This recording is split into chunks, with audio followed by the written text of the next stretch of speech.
Hey, Pastor Nat here, and I have a couple of things I want to share with you today. First of all, thank you so much for helping us meet our fiscal year-end goal. Your gifts to Back to the Bible provide critical support for the production of our daily content, and this allows anyone who's looking to grow closer to Jesus to enjoy it free of charge. Again, thank you for blessing us and so many others with your generosity. I also want to let you know that starting this week, we're bringing back a series called Pursuing Spiritual Fitness. It first ran over 2 years ago, but people have asked for it again because every episode walks you step by step through foundational truths.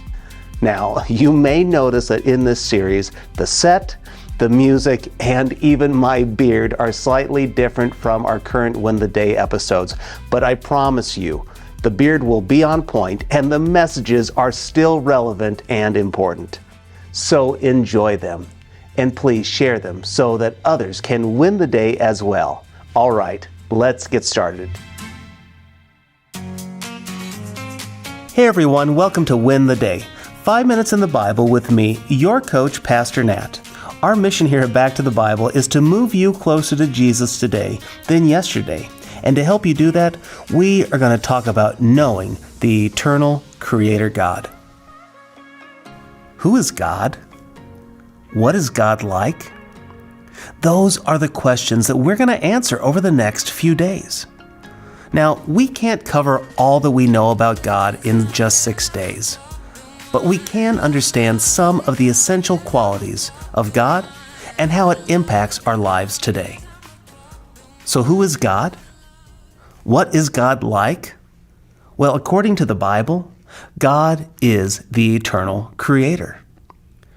Genesis 1:1 says, "In the beginning, God created the heavens and the earth."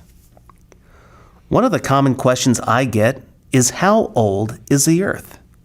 Well, I always take people back to Genesis 1:1. In the beginning, God created the heavens and the earth. Now, people are usually a little confused when I do this, but I take them to Genesis 1:1 because the Bible doesn't actually say how old the earth is. All it tells us, which is enough, is that in the beginning, God.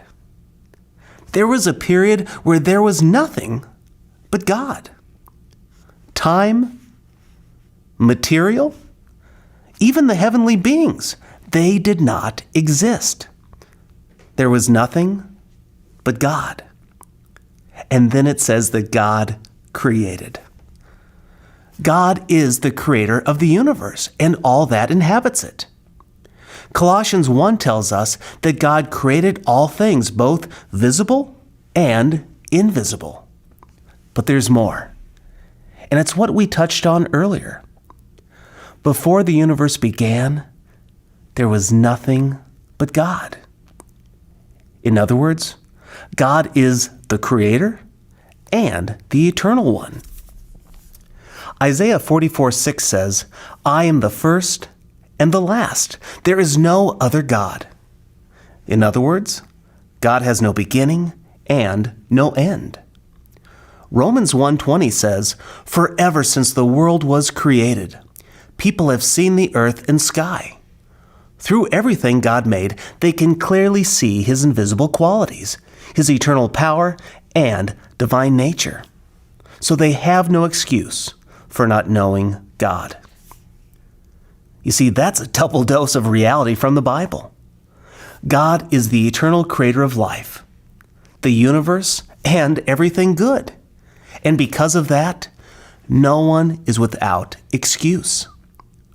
In other words, everyone knows that God exists. The question is, will they acknowledge Him and give their lives over to Him? Here's my challenge for you today. God is the eternal creator, which means He is powerful. Chances are today, in your life, you're probably facing a dead end or a hurdle. Maybe it's in your marriage. Maybe it's in a relationship with a child. Maybe you're working in a dead-end job. The bills just keep stacking up. Maybe you're overwhelmed with health concerns. Whatever it is, the same God who is eternally powerful enough to create the universe, He also loves and He cares for you.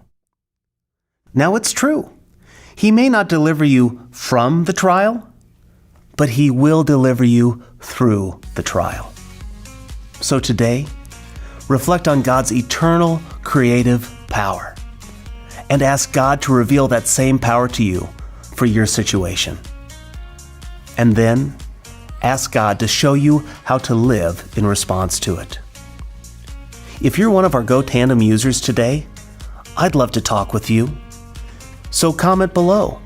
What is the situation you're facing? How does God's power change how you view it? Who is God? What is He like? He is the eternal creator, and that is awesome.